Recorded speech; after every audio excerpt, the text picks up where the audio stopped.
kusikia kama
asifiwe. Tuna shukurani kwa Mungu wetu, Bwana wetu Yesu Kristo, kutubariki tena kuwa machoni pake mnamo jioni ya leo, kuja tena kumwabudu katika maabudu haya ya wakati wa jioni. Na Yesu mwenyewe akasema palipo na mzoga ndipo atakapokusanyika tai. Kuweko kwetu hapa ni utimilifu wa umoja, unabii ambao Bwana wetu Yesu Kristo aliweza tabiri katika kuonesha dalili za kuja kwake. Mathayo mtakatifu sura 24. Bwana asifiwe sana. Akasema pia palipo na mzoga ndipo watakapokusanyika tai. Sisi ni ndugu tai na dada tai ambao wako hapa. Hivi mzoga ndio hili neno ambalo tunakuja kusikia kila mara hapa, ambalo linatuosha na kututakasa na ulimwengu na kutokuamini kote na uchafu wote wa mwili. Bwana asifiwe sana. Tunasema karibu sana kwenu nyote na Mungu awabariki. Karibu sana kwa dada Yunusi Abichingo. Mungu akubariki, Mungu akusaidie. Nashukuru naona mashemasi wanavaa suti, hivyo Mungu awabariki sana. Naona wahudumu wanavaa vizuri. Tunapaswa kuheshimia Mungu. Hiyo ni kweli kabisa ndugu, tunapaswa kuwa na heshima na Mungu. Tunapokuja hapa tuje tunavaa vizuri, sababu tunakuja mbele za mfalme wa wafalme, Bwana Yesu Kristo. Tumheshimu. Wengine wanavaa nguo nzuri huko nyumbani, lakini inapofikia sasa kuja kanisani, anakuja anavaa tu vyovyote, nguo ya kukatika, labda hata kiatu cha kukatika. Sivyo. Nasema ni message hii, ni kusanyiko hii, nitavaa tu vyovyote. Hapana. Tunavaa vizuri kwa sababu tunajua kwamba tunaenda mbele ya mfalme wa wafalme, Bwana wetu Yesu Kristo. Tunapaswa kumheshimu. Sisi sote hapa, hakuna mwenye alishakaalikwa hapa na mkubwa kama vile rais aalike mtu kwamba tuonane leo jioni, kisha aenda anavaa tu. Huyo mtu sijamuona. Na akifanya hivyo itakuwa labda akili yake haiko sawa, au iko anapenda kulenga kitu fulani, aonekane labda ni mtu wa chini sana, fukara sana, ili labda iko anapenda acheze mchezo wa kuigiza, piece teatrali, sababu watu wana malengo mengi. Lakini kabisa mtu anapoalikwa na rais, mfalme, anajikaza, anajitahidi kabisa. Eti jioni niko na rendezvous na rais amenialika. Anajitahidi kwenda, anavaa vizuri, ile nguo ya chini ile ndio anaenda chukua. Anaenda naye. Na mfalme anapomuona rais anafurahi. Sema hivi njoo anaingiaka mubiro hivi. Mzee mmoja alitaingia na manguo ya uchafu mubiro ya watu, wakamwambia Ratrela ba. Toka kule. Ndio vile banaingia kama ofisi ya mtu, hiyo ofisi yenye kuwa. Mungu atusamee. Amen. Vile unavyomheshimu Mungu na ndio vile na Mungu atakuheshimia. Vile unamchukua Mungu na heshima na ndio vile Mungu naye atakuheshimu. Na vile unamchukua leta na ndio vile na Mungu naye atakuchukua. Ndio vile Mungu anatembeaka na sisi. Kwa hiyo tuheshimu Mungu. Bwana asifiwe sana. Na Bwana atusaidie. Ndio ujumbe huu. Kwa hiyo tutakwenda sasa. Dada yetu Marieti Tatate Alimasi Bonge Jobe pale Uvira Nyamyanda alisema nisalimu kanisa lote hapa kwa jina la Yesu Kristo. Bwana asifiwe sana. Na Bwana atusaidie. Wazee wetu bado wanatukumbuka, wanaendelea kutujulia hali ikiwa tunaendeleaje. Wanauliza hata wazee fulani, mko na mzee fulani pale? Ndiyo tuko naye. Anaendeleaje? Anaendelea vizuri japo madhaifu. Mko na mzee fulani pale? Nabii Branham ndo alisema kwamba hata kama tunaweza kuwa na marafiki wengine leo, lakini hatupaswi kusahau wale marafiki zetu wa zamani. Bwana atusaidie. Ndio hivyo sasa tutakwenda kusoma neno letu katika Mathayo 19:1 hadi 8. Tusimame kwa ajili ya kuleta heshima kwa usomi wa neno la Mungu, na tunamwalika ndugu yetu Imani Mukasa kutusomea haya maandiko. Karibu. Ikawa Yesu alipomaliza maneno hayo, akatoka Galilaya, akafika mipaka ya Uyahudi, ngambo ya Yordani. Makutano mengi wakamfuata, akawaponya huko. Amen. Basi Mafarisayo wakamwendea, wakamjaribu wakimwambia, Je, ni halali mtu kumwacha mkewe kwa kila sababu? Akajibu akawaambia, hamkusoma ya kwamba yeye aliyewaumba mwanzo aliwaumba mtu mume na mtu mke? Akasema, kwa sababu hiyo mtu atamwacha babaye na mamaye, atambatana na mkewe, na hao wawili watakuwa mwili mmoja. Hata wamekuwa si wawili tena, bali mwili mmoja. Amen. Basi aliyowaunganisha Mungu, wanadamu wasiwatenganishe. Amen. Wakamwambia, jinsi gani basi Musa aliamuru kumpa hati ya talaka na kumwacha? Akawaambia, Musa kwa sababu ya ugumu wa mioyo yenu aliwapa ruhusa ya kuacha wake zenu. Lakini tangu mwanzo haikuwa hivi. Nami nawaambia ninyi, kila mtu atakayemwacha mkewe, isipokuwa ni kwa sababu ya uasherati, akaoa mwingine, azini. Naye amwoaye yule aliyeachwa, azini. Bwana aongeze baraka juu ya neno lake. Amina. Tuketi sasa. Hivyo tunaendelea na ujumbe kama vile ambavyo tumesikia kwamba hatutakuwa na kukata sehemu moja ya paragraph, bali tutakuwa tu tukishuka tu moja kwa moja na maandiko. Hivyo siku ya pili tuliishia kwenye paragraph ya 90. Na hivi sasa tutaenda kwenye paragrafu ya 91. Tutashuka hivyo, sijui ikiwa Mungu atatujalia neema tufike hata kwenye 109. Sasa ni hivyo, tutatembea, tutaangalia vile Roho Mtakatifu atatujalia neema jioni ya leo. Tusipofika huko, basi Mungu anajua hata siku nyingine, na akija kutuchukua tutamshukuru Mungu. Bwana asifiwe sana. Karibu ndugu, tusomee sasa hapo. Tunaendelea tu na somo letu, ndoa na talaka. Karibu. Ndiyo tunaanza sasa nonante. Siku ya pili tuliishia kunonante. Ndiyo. Kama utakokota hapo nonante sasa, ili tuingie sasa nonante ni sawa tu 20.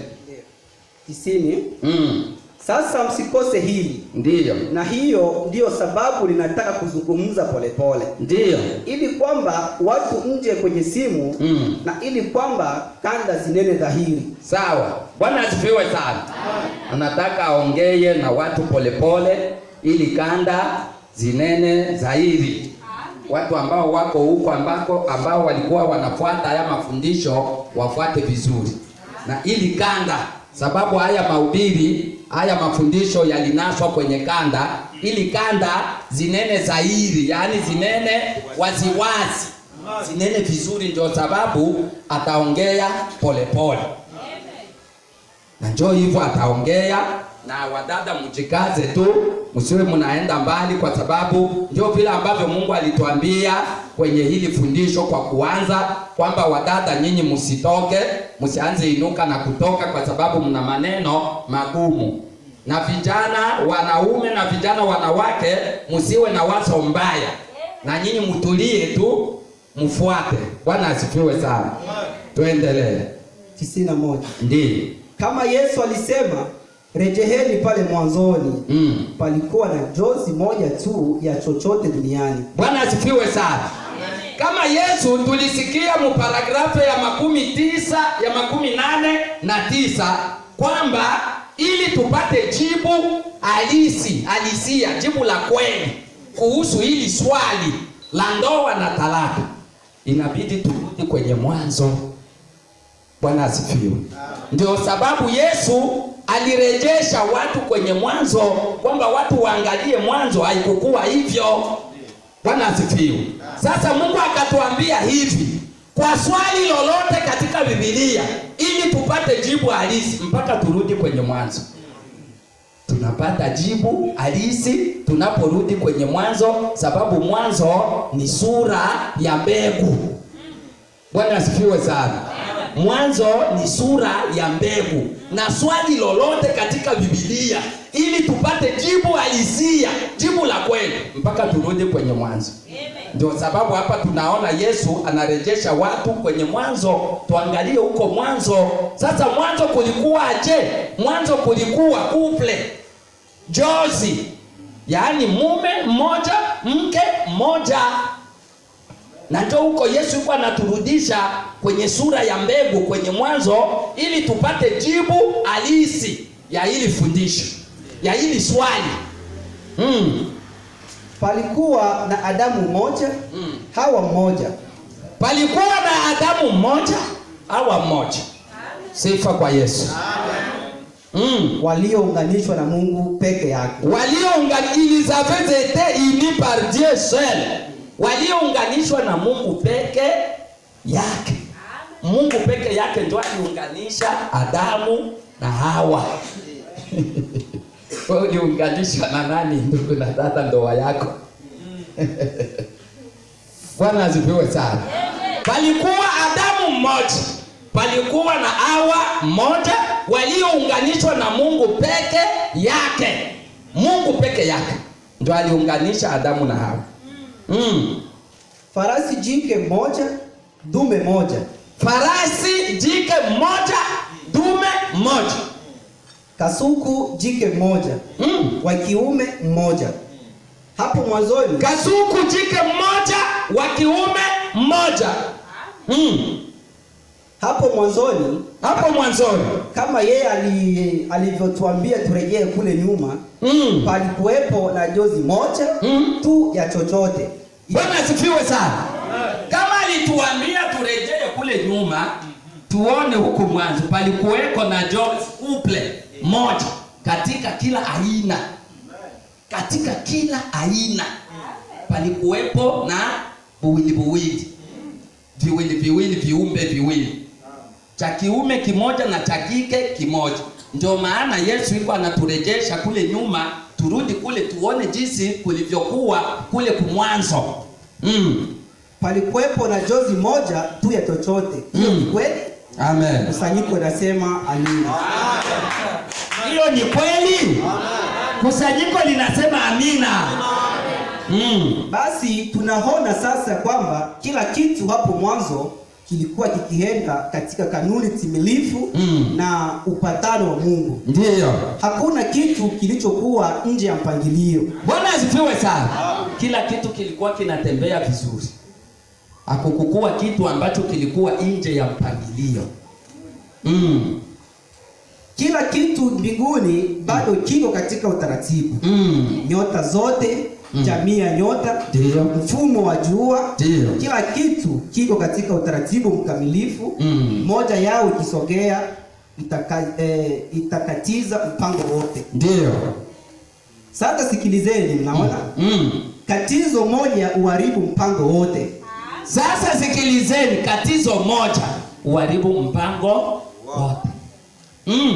Sasa wakati mwanadamu walipokuwa wakiendelea pamoja na Mungu, wakiwa ni mwanaume mmoja na mwanamke mmoja, mwanamke huyu alitenda dhambi, na jambo hilo likaondoa mpango wote wa duniani katika mwendeleo wa Mungu. Bwana asifiwe sana. Wakati mwanaume na mwanamke wako pale wanaendelea na Mungu, mwanamke akatenda dhambi, hilo likakatiza mpango wote wa mwanadamu kuendelea na Mungu. Mungu atusamehe. Mwanamke akatenda dhambi, ikakatiza mwendeleo wote wa Mungu na mwanadamu. Kwa hiyo neno moja likiongezwa kwenye kitabu hiki, au neno moja likiondolewa kwake, umtupilia mbali Mkristo kutoka mwendeleo moja kwa moja na Mungu. Bwana asifiwe sana.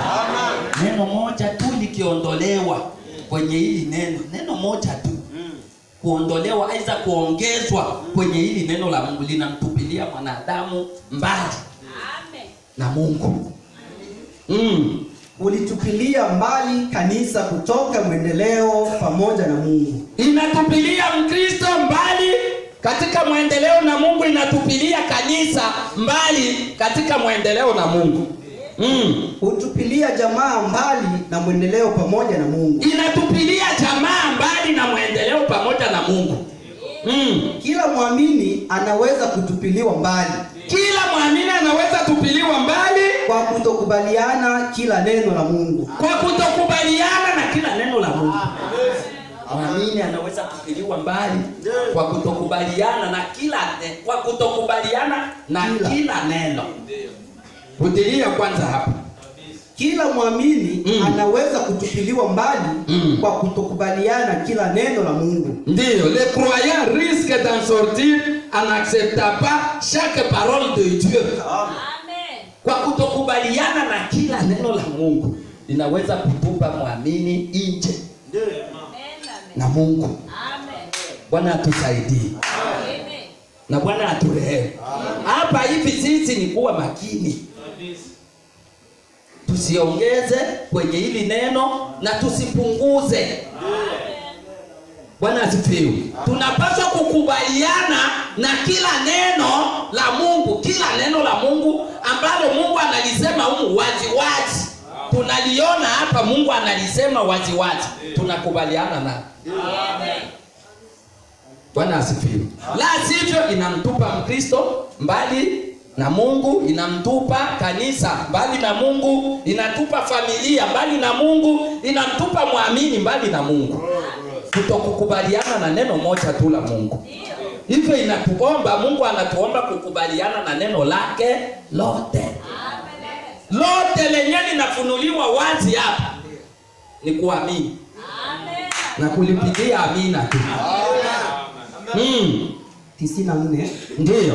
Naam, mwanamke ndiye aliyesababisha farakano la ile nyumba nzuri. Bwana asifiwe sana. Ni kupiga amina tano. Wanawake wengine huwa wanakwazwa. Anakuwa mwanamke tu hapa kwenye ujumbe. Mwanamke alondobe ni kabisa. Mungu atusamehe. Ni kupiga tu amina tu. Ukisikia linasomwa hapa, dada Mkristo mwamini, mcha Mungu, wewe ni amina tu. Njoo wokovu wako. Njoo uponyaji wako. Njoo kuonyesha wewe uko tofauti na huyu mwanamke mwingine. Bwana asifiwe sana. Rudilia hapa. Naam, mwanamke ndiye aliyesababisha farakano la ile nyumba nzuri. Mwanamke ndiye aliyesababisha farakano ya ile nyumba nzuri. Mwanamke. Kwa hiyo wadada msiende mbali. Mwanamke ndiyo aliyesababisha farakano ya ile nyumba nzuri. Si kerubi aliyeangahisha dunia. Sio kerubi ambaye aliumbisha dunia, perturbe la terre. Adamu si aliyefarakanisha ile nyumba. Haiko Adamu ambaye alifarakanisha ile nyumba. Si kitu kingine ambacho kilifarakanisha yale makao. Sio kitu kingine ambacho ilifarakanisha yale makao na kuondoa kitu hicho chochote katika mwendeleo. Bali ni mwanamke. Bali ni mwanamke nani? Hawa. Bali ni mwanamke Hawa. Amen. Bwana asifiwe. Amen. Dada wewe unapiga amina. Hakiko kitu kingine, sio mtu mwingine, bali ni mwanamke Hawa. Ndio mwenye aliingiza kabisa farakano, vurugu hizi zote ambazo tuko nazo mpaka leo. Mwanamke Hawa. Na ni hapa ambapo ule mwanzo ambao Yesu alinena habari zake ulipovunjwa. Ni hapa ambapo ule mwanzo ambapo Yesu alinena habari zake ulipovunjwa. Sawa? Ndio mwanzo huu. Le commencement. Mwanzo. Sasa mparagrafe yenye tulipitia hapo siku ya pili ndio tulisikia kwamba avant c'était l'éternité. Avant le commencement, C'était l'éternité. Ndio hii avant le commencement. Kabla ya mwanzo. Ilikuwa nini? Ilikuwa ni umilele. Bwana asifiwe sana. Amen. Yaani hapa tuko na avant le commencement. Kabla ya mwanzo. Sasa kabla ya mwanzo kulikuwa nini? Umilele. Amen. Kulikuwa na wakati na sehemu ya kipindi cha wakati ambacho kiliitwa umilele. Amen. Bwana asifiwe. Amen. Na yeye mwenyewe aliitwa wa milele, eternel. Aliitwa Elohim. Elohim maana yake anayeishi peke yake, anayejitosheleza. Ana mkubwa, ana mdogo, ana asista, ana msaidizi. Hapa Mungu alikuwa tu akiishi yeye peke yake. Bwana asifiwe. Yaani ndugu na dada, tuwe tunafuata fundisho, sababu hii kweli hii ndio inatuweka huru na ndio inatutenga na kutokuamini kote. Yaani ukijua hii kweli inakuweka huru. Tuwe tunafuata fundisho vizuri. Tuelewe vipindi vya nyakati. Tuko hapa na avant le commencement, yaani kabla ya mwanzo. Kabla ya mwanzo nabii alituonesha ilikuwa ni nini? Ni eternity. Yaani umilele. Yeye Mungu mwenyewe Bwana alikuwa anaitwa Eternel, Elohim. Bwana asifiwe sana. Alikuwa hajaitwa Mungu huu wakati. Tusikilize vizuri. Msikie kanisa taimpo. Hapa Mungu alikuwa hajaitwa Mungu. Hapa alikuwa tu angali anaitwa wa milele, angali anaitwa Elohim. Le Dieu, yaani kise sifiru, alikuwa hajaitwa Dieu. Yaani anayejitosheleza mwenyewe. Hapa kabla ya mwanzo. Sasa Mungu anatuambia hii dhambi, hii shite, hii maanguko ilipoingia ndio yenye ilitia mwisho kwenye mwanzo. Yaani hapa mnaona kabla ya mwanzo ilikuwa ni umilele. Hapa Mungu alikuwa anaitwa wa milele, alikuwa anaitwa Elohim, yaani anayeishi yeye mwenyewe, anayejitosheleza yeye mwenyewe, hana msaidizi. Sasa kukaja kipindi ambapo kukaja wakati ambapo huyu Eternel, huyu Elohim, sababu ndani yake mlikuwa sifa nyingi. Mlikuwa sifa ya yeye kuwa nani? Ya yeye kuwa muumba, creator. Mlikuwa sifa ya yeye kuwa Mungu. Mlikuwa sifa ya yeye kuwa Baba. Mlikuwa sifa ya yeye kuwa Yehova. Bwana asifiwe. Mlikuwa sifa ya yeye kuwa mkombozi. Mlikuwa sifa ya yeye kuwa mwokozi ndani ya huyo Elohim. Mlikuwa sifa ya yeye kuwa mponyaji. Mlikuwa sifa ya yeye kuwa kuhani. Bwana asifiwe. Sasa ili kudhihirisha hizo sifa, sasa ilibidi yeye Mungu afanye sasa uumbaji. Mko mnaangalia huku mbele. Uumbaji ndio uliweka sasa uliweka mwisho kwenye hiki kipindi cha kwanza cha wakati ambacho kiliitwa umilele, avant le commencement, yaani kabla ya mwanzo. Chenye kilikuja kuinterrompre ni nini hapa? Huu wakati ni creation, uumbaji. Unaona Mungu akaumba. Alipoumba si anaitwa muumba? Ndio. Mko mnafuata? Taimpo. Basi uumbaji ukaweka interruption. Ukakatiza hiki kipindi cha kwanza cha wakati ambacho kiliitwa umilele. Mungu kuumba anaitwa muumba. Sawa? Sawa. Sasa zile creature zake, vile viumbe vyake ambavyo aliumba Adamu na Hawa, mule mlikuwa pia na ule ndugu ambaye alikuwa hajaanguka. Sasa baada ya kuanguka akaitwa nyoka mule Edeni. Lakini huyu alikuwa kabla hajakosea, hajafanya dhambi na Hawa ya uzinzi, alikuwa tu ndugu mzuri, alikuwa mtu. Alikuwa anatembea hivi sawa sawa na sisi. Alikuwa mtu, alikuwa ndugu, alikuwa vizuri. na alikuwa anakusanyika pamoja na Adamu na Hawa mule mbustani ya Edeni. Walikuwa wanakusanyika kila jioni, sasa vile ambavyo huwa tunakutaka kukusanyika hapa jioni wakati wa jua kupunga.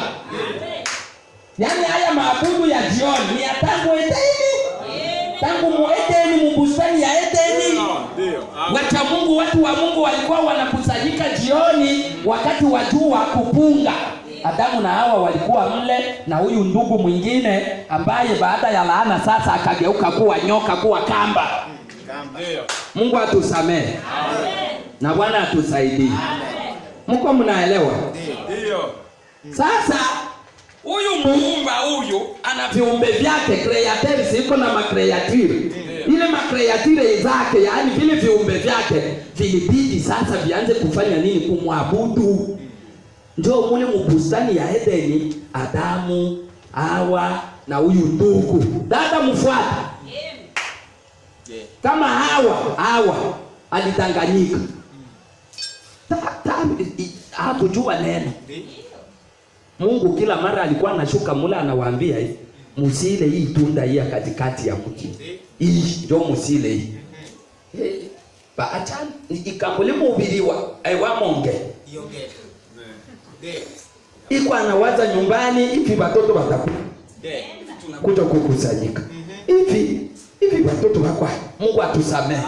Ukiwa hivyo shetani atakunyang'anya shabaha ya kuja hapa. Yaani sisi wana ujumbe, ndugu na dada, hatukujake hapa kama kutembea. Kama kawaida ya tunakuja kula neno ambalo linatuandaa, linatutakasa, kutuandaa kwa ajili ya kunyakuliwa. Tunakuja na shabaha, sio kutembea, sio kuja kulala hapa. Hapa tunafanya nguvu kuwa makini kabisa. Hata tunapofika kwenye zile dakika 30, tunaomba Mungu nisaidie nisisinzie. Mungu nisaidie nisizubaa. Mungu nisaidie nielewe kiroho neno lako. Bwana atusaidie. Kwa hiyo hapana kuzubaa.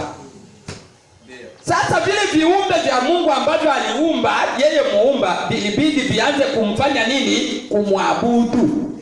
Sawa? Sasa wakati vilianza muabudu, si walikuwa wanamwabudu Mungu mule mbustani ya Edeni. Kila jioni hivi vyenye mnaonaka tunakujaka hapa.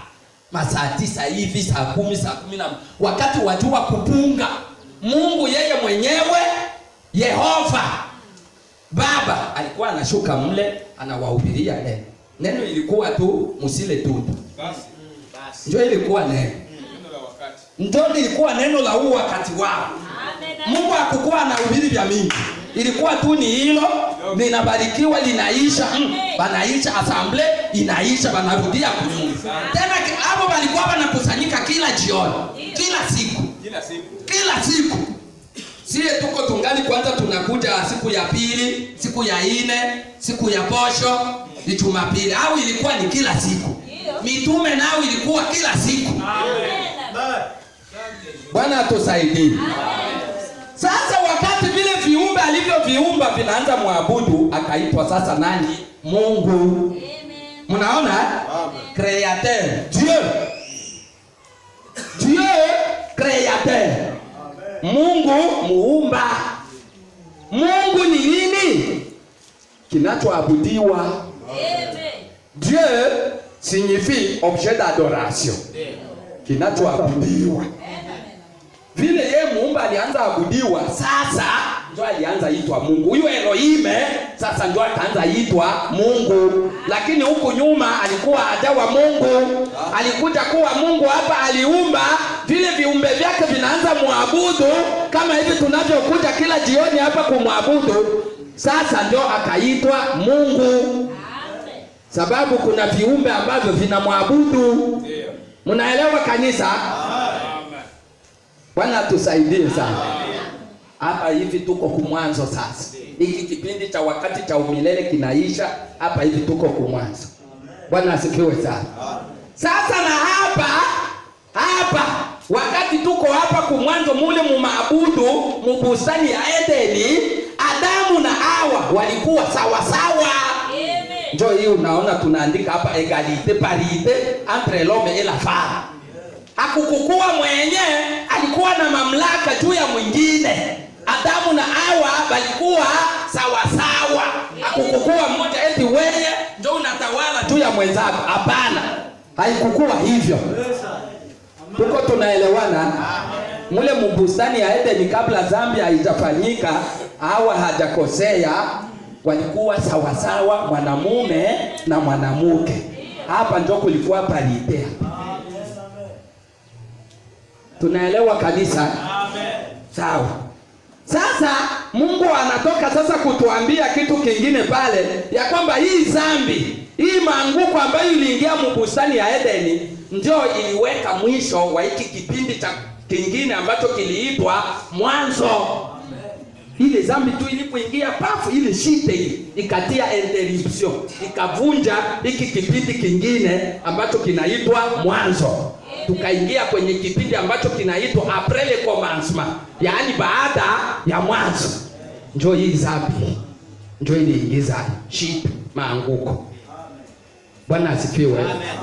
Sasa yote ilikuwa ni mpango wa Mungu, sababu ndani yake yeye Mungu mulikuwa sifa za kuwa mwana wa Mungu. Kazi yake ni kuja kufanya nini? Ukombozi. Hapa yeye ni baba, si hapa ni Mungu Baba muumba. Sawa? Aliumba, anaitwa muumba, anaanza abudiwa, anaitwa Mungu. Sawa? Akaitwa tena Yehova, yaani anayeishi na familia yake. Tuko pamoja? Sasa yeye ndani yake tena mulikuwa sifa ya kuwa mwana kazi yake ni kuja kufanya ukombozi. Mulikuwa sifa ya mwokozi ya ukombozi. Ilibidi sasa dhambi iingie. Ikaingia kupitia nani? Kupitia mwanamke Hawa mule mbustani ya Edeni. Ile dhambi, ile maanguko ile ikatia mwisho kwenye hiki kipindi cha commencement. Tukaingia kwenye kipindi kingine cha après le commencement, yaani baada ya mwanzo. Mwana wa Mungu anakuja, mwokozi anakuja, na mule ndani yake mulikuwa pia sifa ya geriseri, mponyaji. Bwana asifiwe. Yeye Yesu, hii sifa yake ya kuwa mwokozi isingezihirika bila kuwa na kitu ambacho kitaanguka. Ilibidi kuweko na kitu ambacho kitaanguka ili yeye Yesu aje kama mwana wa Mungu, ile sifa yake ya mkombozi aiza mwokozi isihirike, na ili pia ile sifa yake ya mponyaji isihirike. Kusingekuwa pia na magonjwa, kusingekuwa na kuanguka. Ilibidi kuweko na magonjwa ili pia yeye Yesu hii sifa yake ya mponyaji isihirike, aponye ule mwanadamu ambaye atagonjwa, aidha aponye kile kiumbe chake ambacho kitagonjwa. Sasa hicho kiumbe kisingegonjwa bila ya dhambi kuingia. Amen. Mambo yote ni mpango wa Mungu. Amen. Na hapa ndio kukaingia sasa inegalite. Hapa après le commencement ndio kulikuwa sasa kutokuwa na usawa kati ya mwanamume na mwanamke. Tunaendelea, tutaenda tunapatapata yote wakati tuko tunaendelea na hili somo. Tutakuwa tukirejea kwenye huo ubao hapo. Asante. Endelea. Na ni hapa kwa paragrafu ngapi? Nonankata. Na ni hapa ambapo ule mwanzo ambao Yesu alinena habari zake ulipovunjwa.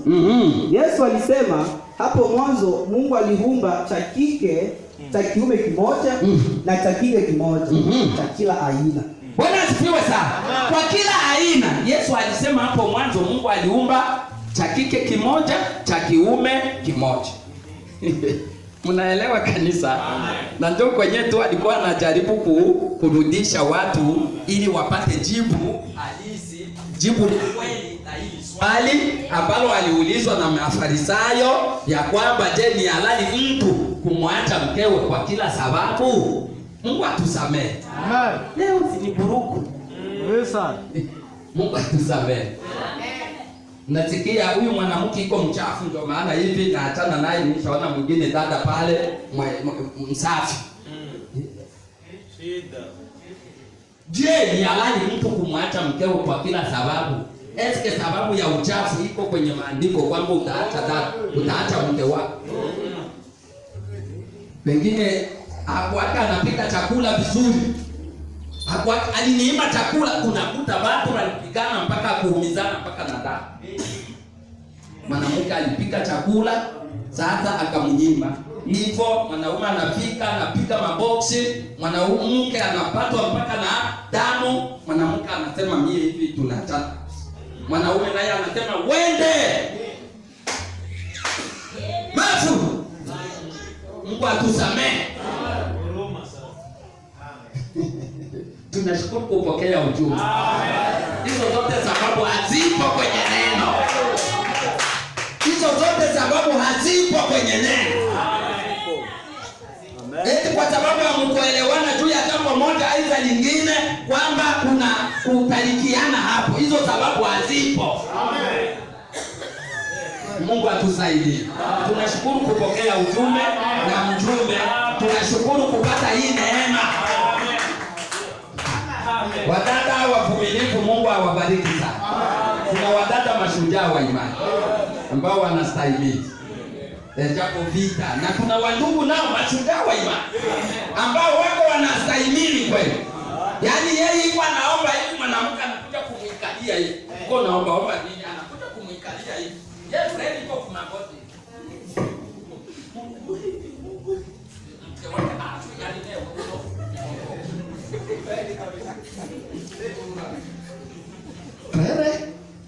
Anaendelea tu kuomba. Anamaliza. Anaambia mke wake Mungu akusamehe. Amen. Hakuna cha ngumi pale. Hakuna cha ngumi pale. Tunashukuru tuko na hao ndugu wako humu. Mashujaa wa imani. Mungu hatakosa shahidi. Tuko na wadada nao wenyewe wanastahimili maisha ya ujane. Wako ya ujane. Ana mume na mume yuko. Anaishi yuko hai, anabebwa na wengine wanamubeba huko miaka. Dada anastahimili maisha ya ujane. Wako mashujaa wa imani. Utasema nini hiyo siku?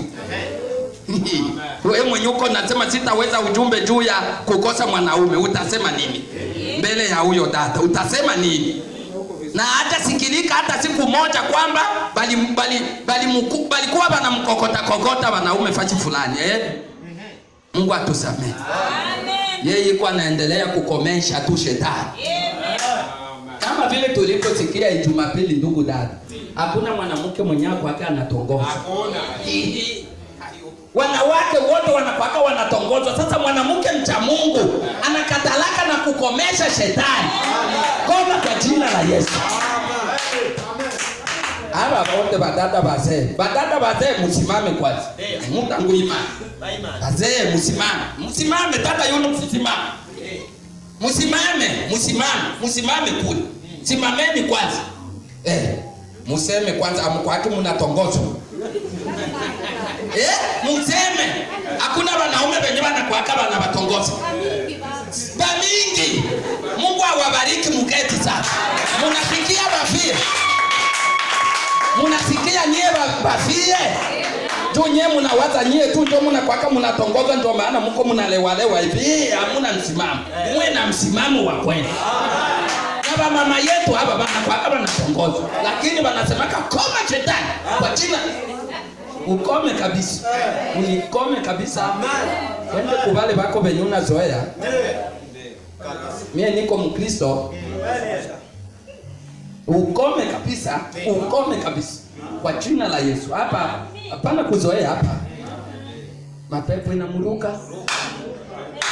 Mapepo inahama.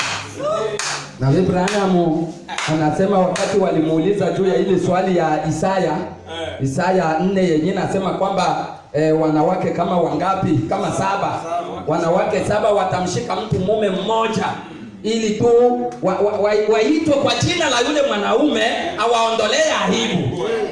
Nabii anasema mule wakati kwa anaendelea kufafanua hilo swali, anasema kama tu wanawake wangesimama vizuri, wanaume wengi wangeokoka. Mwanaume ukimkomesha vizuri, pepo zinamurukaka na mpaka anaanza kukuuliza kanisa yenyewe na kwako unaingilia. Pepo inamurukaka. mpaka naanza ona hivi nisiwe natongoza tena. Naweza kuja kupata maproblem. Naweza kuja kufikia kufungwa siku moja. Mapepo inamuruka. Na kuko wenye walishafikisha mpaka wengine wameamini hapa. Juu ya kukomesha tu. Tuko na wafrere hapa wameshuhudia. Eti mimi nilikomeshwa na dada fulani. Mpaka nikasema huyu ni mwanamke gani mwenye ananikomesha mimi? Sijawahi kukomeshwa na mwanamke. Mpaka akatafuta anaingiaka kanisa gani? Wapi? Hivi tuliwabatiza hivi wako. Amen. Wako wa friend. Mwika hii. Siko nasema kwako hii. Humu maskani ya uamsho tena. Amen. Bwana atusaidie. Amen. Simamo wa neno la Mungu. Wa Kristo tuwe imara. Amen. Wadada tuwe imara, wadada waseja. Ndio. Tuko na wadada wanastahimili maisha ya ujana. Wapi? Utasema nini hiyo siku? Na tutawahi kusikia habari zao eti walikuwa wanatongozwa wanakomesha huko. Ndio wanapambana. Kuko dada mmoja aliniambia, dada mzee, ni wazee wetu huko. Wako wanaenda kwa soko ya Muungano, kijana anaenda na watongoza. Akachangaa mimi. Au mwana, ubiyeni kabisa. Mungu atusamee. Wako wanaenda kwa soko ya Muungano. Badada wazee huko. Tena wake wa wazee. Kama wapikwa mishi. Wazee huli mzaa. Ulimwengu unaporomoka. Kuja kwa Yesu kunakaribia. Badada wanamshangaa. Wanamulia mwana na wakona. Mungu atusamee. Na Bwana atusaidie. Mwingine dada aliambia mwana au ini kwanza ni sasa na nyoki. Mungu atusamee. Shetani anaonaka hivi. Eti huyu yuko sasa na mama. Shetani akwake mtoto. Mungu atusamee. Kamwambia ukome kabisa kwa jina la Yesu. Ukome kabisa. Ukome. Mashujaa wa imani. Tuko nao hapa. Sawa. Bwana atusaidie. Ndio vile Fred Branham akasema eti mule mkuchagua bibi harusi kwamba mwanamke ambaye atasimama vizuri katika uhalisi wa Ukristo wake ana zawadi kubwa kuliko aliyo nayo mwanamume. Na sasa mwanamke huyu Deshideshi si farasi jike, si mbwa jike, bali mwanamke alivunja mwendeleo wote wa utendaji wa Mungu duniani. Ndio. Na kutupilia kila kitu mautini. Ndio. Mwanamke wala si mwanaume aliyevunja ile agano. Ndio. Alivunja agano kwa sababu gani? Alivuka mipaka ya neno la Mungu. Alivunja agano kwa sababu gani? Alivuka mipaka ya neno la Mungu. Na sasa kama yeye alivunja agano lake na mumewe, alivunja agano lake na Mungu. Basi kwa sababu alivunja agano na Mungu, alivunja na mumewe. Mko mnaelewa hayo? Bwana atusaidie. Urudilie hapo. Tusikie. Kwa sababu alivunja agano na Mungu. Si elle a rompu son alliance avec son mari, elle a rompu son alliance avec Dieu. Soma. Kwa sababu alivunja agano na Mungu, alivunja na mumewe. Kwa sababu alivunja agano lake na Mungu, alivunja agano lake na mumewe. Endelea sasa. Na wakati mlipovunja ahadi yenu na agano lenu kwa neno la Mungu, hilo ndilo lilisababisha washiriki wengi upande kwanza. Yawezekana ulisoma katikati.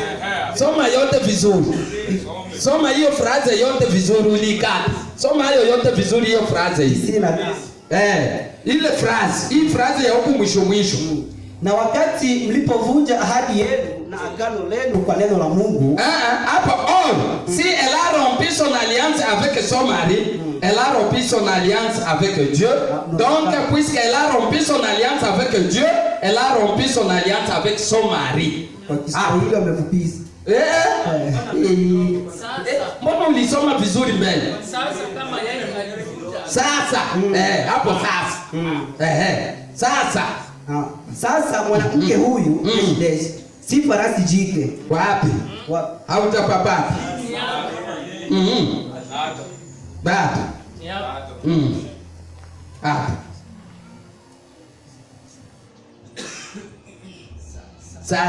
Sasa kama yeye alivunja agano lake na mumewe, sawa, alivunja agano lake na Mungu. Msikie hayo maneno Sasa kama yeye alivunja agano lake na mumewe, alivunja agano lake na Mungu. Basi kwa sababu alivunja agano na Mungu, alivunja na mumewe. Basi kwa sababu alivunja agano lake na Mungu, alivunja agano lake na mumewe. Mumeelewa hayo? Yeye mwanamke alivunja agano lake na mumewe. Hivyo alivunja agano lake na Mungu. Na kwa sababu alivunja agano lake na Mungu, alivunja agano lake na mumewe. Bwana asifiwe sana. Na Bwana atusaidie. Ndio nilisoma pasi moja hata kuhusu nywele, na Biblia akasema hivi kwamba mwanamke wakati anakata nywele, akikata nywele kwamba hamheshimu mumewe, na hivyo inaonyesha kwamba hamheshimu Mungu. Ndio. Amen. Bwana asifiwe sana. Inaonyesha uheshimu mume wako, na moja kwa moja hilo linaonyesha umheshimu Mungu. Huyu mwanamke kwa sababu alivunja agano lake na mume wake, alivunja agano lake na Mungu. Na kwa sababu alivunja agano lake na Mungu, alivunja agano lake na mumewe. Amen. Unaona dada? Asante. Unaona, unapovunja agano lako na mume wako, unavunja agano lako na Mungu. Amen. Na kwa sababu unavunja agano lako na Mungu, unavunja agano lako na mumewe. Tufanye angalisho. Amen. Ndio vile unasikia siku moja Yusufu akaambia yule mke wa Potifa kwamba siwezi fanya uzinzi na weye, sababu nitakuwa nimekosea Mungu wangu na Bwana wangu. Nikifanya uzinzi na wewe, nitakuwa nimekosea Mungu wangu na Bwana wangu. Mwenyali niweka humu. Bwana atusaidie. Ndiyo. Na wakati mlipovunja ahadi yenu, agano lenu kwa neno la Mungu, hilo ndilo lilisababisha washiriki wengi haramu wa kanisa. Kwa sababu kundi la watu likusanyika pamoja, nikasema vema, hilo alikumaanisha hivyo. Nalo utupa madhehebu yote nje ya mwendeleo pamoja na neno. Atuamini hilo. Daktari Jones alisema haikuwa hivi. Lakini maadamu Mungu amesema ndivyo ilivyo. Lakini maadamu Mungu alisema ndivyo ilivyo. Tukichaona huko Mungu alisema neno liko wazi ndivyo ilivyo. Haimaanishi hivyo. Ndio sababu tunazaa washiriki wengi haramu katika makanisa.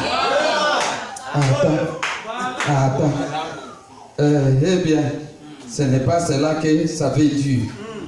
Haimaanishi hivi. Mungu analeta jibu moja kwa moja kwenye neno hili. Anasema wazi. Lakini wakati tunapoanza haimaanishi hivi. Ndio sababu leo tunazaa washiriki wengi haramu makanisani. Ndio. Amen. Maneno ya Mungu yanakuwa tu wazi. Shida ambayo huwa inatupata sio wanadamu, haimaanishi hivi. Ndio vile ulisikia kwamba nani huyu Balaamu nabii aliambiwa usiende, kwamba lilikuwa jibu la moja kwa moja. Na ndio vile tu Mungu yuko anasema wakati yeye anaposema neno, na ndio vile tu. Ndio vile ililivyo. Amen. Ndio. Lakini maadamu Mungu amesema ndivyo ilivyo. Lakini maadamu Mungu amesema ndivyo ilivyo. Amen. Yeye alisema neno la kila mtu liwe uongo na langu kweli. Hapo uvunja mwendeleo. Bwana asifiwe sana. Alisema neno la kila mtu liwe uongo na langu liwe kweli. Basi inatosha hii. Sasa tunaona ya kuwa mwendeleo umevunjwa, basi kamba ya uhai ilikatika, Ndio. pia kamba ya wakati ilikatika. Kamba ya uhai ilikatika. Wakati ule mwendeleo ulivunjwa, kamba ya uhai ilikatika, kamba ya wakati ilikatika. Uliona? Tulikuwa na wakati huu hapa wa mwanzo ukakatika. Il y a eu rupture du temps. Il y a eu rupture de la vie, rupture aussi du temps. Agano likavunjika. Rupture de l'alliance. Kila kitu kikavunjwa. Tout a été détruit. Bwana asifiwe sana. Yaani kuvunjika kwa uhai, kuvunjika kwa wakati. Bwana asifiwe. Kuvunjika kwa agano. Kila kitu kilivunjika. Nini kilisababisha jambo hilo? Mwanamke. Amen. Wadada mpo? Nini kilisababisha jambo hilo? Mwanamke. Nini kilisababisha jambo hilo? Mwanamke. Dada, simama vizuri. Ndio. Zawabu yako ni kubwa. Nini kilisababisha jambo hilo? Mwanamke. Ndio. Huyo ndiye aliyevunja agano. Huyo ndiye aliyevunja agano. Sasa kama unataka kusoma hayo, unaweza kuyasoma Mwanzo sura ya 3. Bwana asifiwe sana. Sasa kama unataka kuyasoma haya, usome Mwanzo sura ya 3. Amen. Sawa. Sasa hapo ndipo basi mwanamume alifanywa kumtawala mwanamke. Amen. Rudilia. Sasa hapo ndipo basi mwanamume alifanywa kumtawala mwanamke. Bwana asifiwe sana. Hapo ndipo basi mwanamume alifanywa kumtawala mwanamke. Mwanamume na mwanamke walikuwa tu sawasawa hapa kwenye mwanzo. Lakini baada ya mwanamke kuanguka, kusababisha dhambi hapa, akaanguka, basi tulisikia kwamba alizini. Ndio vile tulisikia mwili fundisho, Hawa alizini, ye kuzini na nyoka. Basi hapo ndipo sasa ilifanywa mwanamume kumtawala mwanamke. Mungu akasema sasa na mume wako atakutawala. Paka leo hiyo haitabadilika. Hiyo iko tu hivi. Hapo ndipo basi mwanamume alifanywa kumtawala mwanamke kwa neno la Mungu. Kwa neno? Mnasikia ba frere?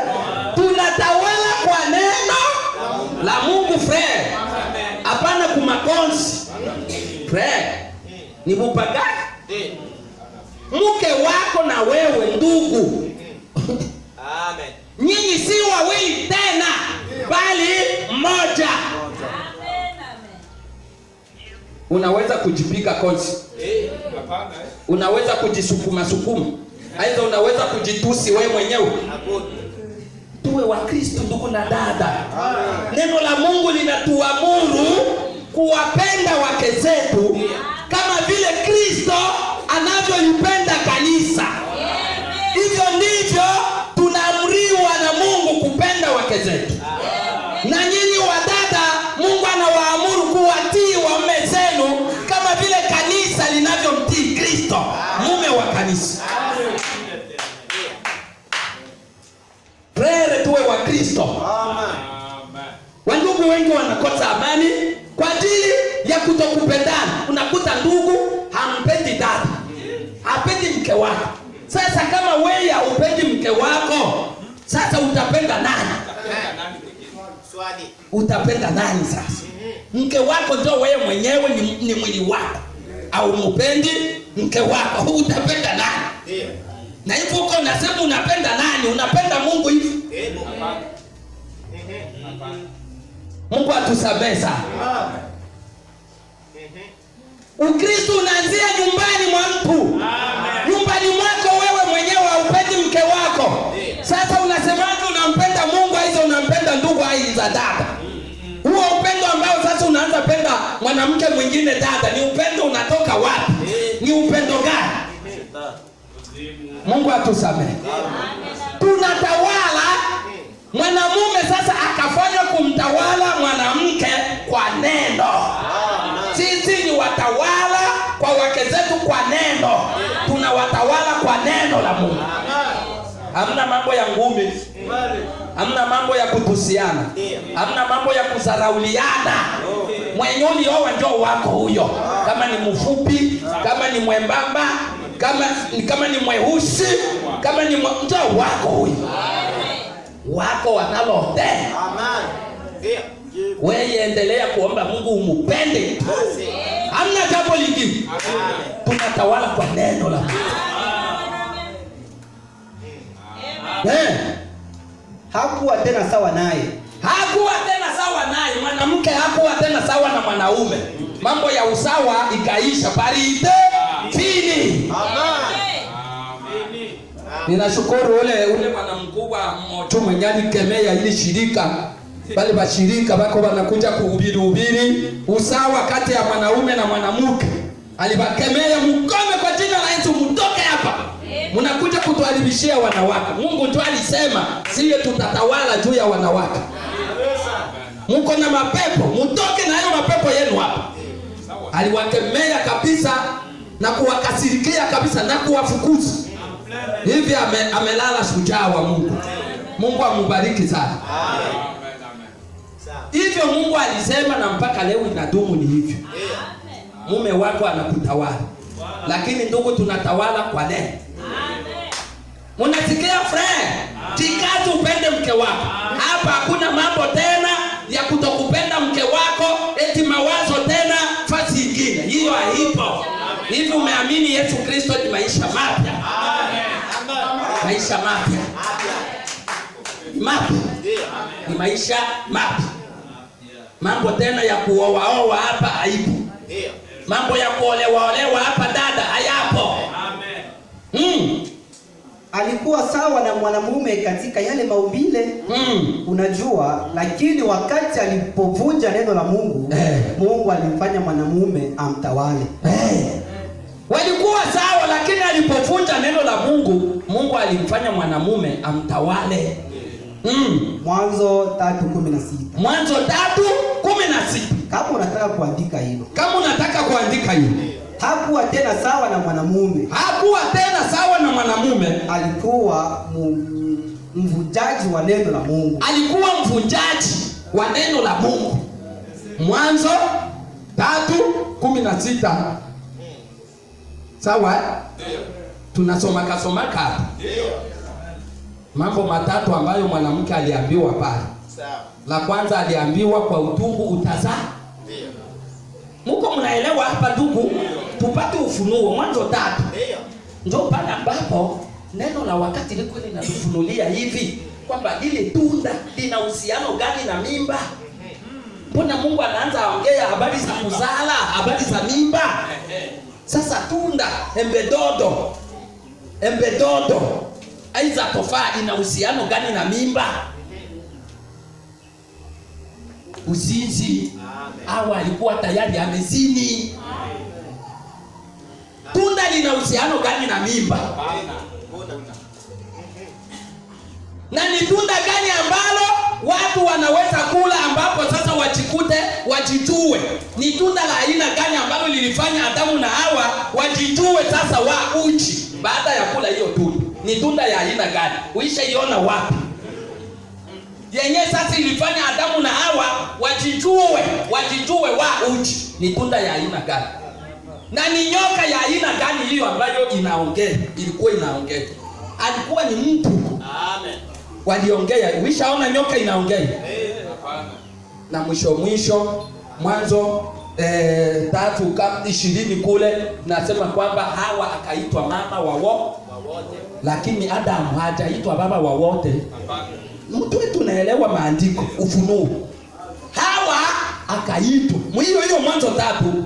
Hawa akaitwa Hawa kwa sababu yeye ni mama wa wote. Yaani wa wazuri na wa wabaya. Yeye alikuwa ndio mama wa Kaini, tena mama wa Abili. Lakini Adamu hakukuwa baba wa Kaini. Adamu alikuwa baba wa Abili. Ndio sababu Adamu hakuitwa baba wa wote. Lakini Hawa, maana ya Hawa, yaani mama wa wote. Mko mnaelewa kanisa? Ndio sababu inathibitika kweli kwamba haikukuwa embedodo wala tofaa, bali ilikuwa ni buzinzi. Hawa alizini, ndio dhambi yenye alifanya pale. Buzinifu. Tuko tunaelewa kanisa? Hapo Mungu akaanza mwambia jambo la kwanza, kwa utungu utazaa.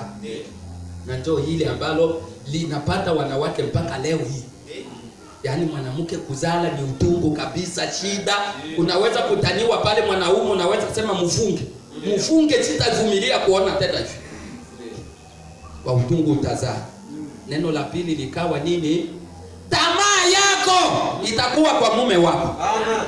Neno la pili. Tamaa yako itakuwa kwa mume wako.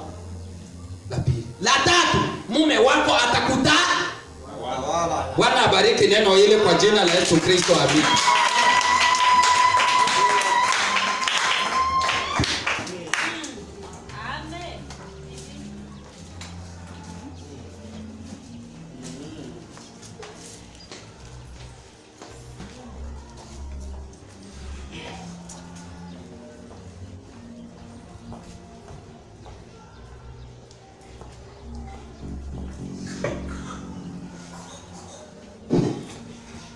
Naimba Jaanya Lwenge Lulo. Jaanya lele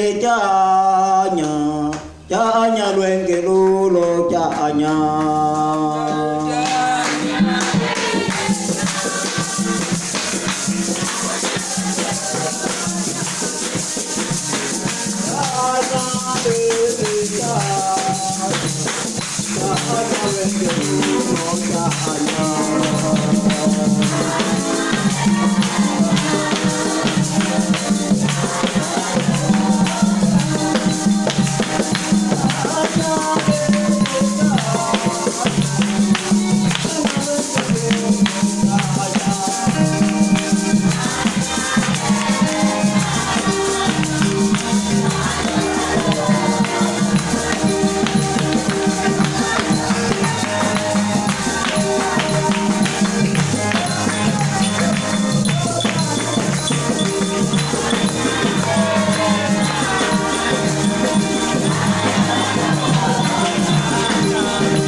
awabariki.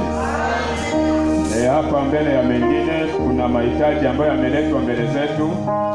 Tutayaombea yote mawili tukiwa wima. Hitaji la kwanza ambalo limetumwa hapa ni la ndugu yetu Sadi Maono ambaye wamefanikiwa kutoka kwa wenyewe, wanaondoka nafikiri ni kesho, kama Mungu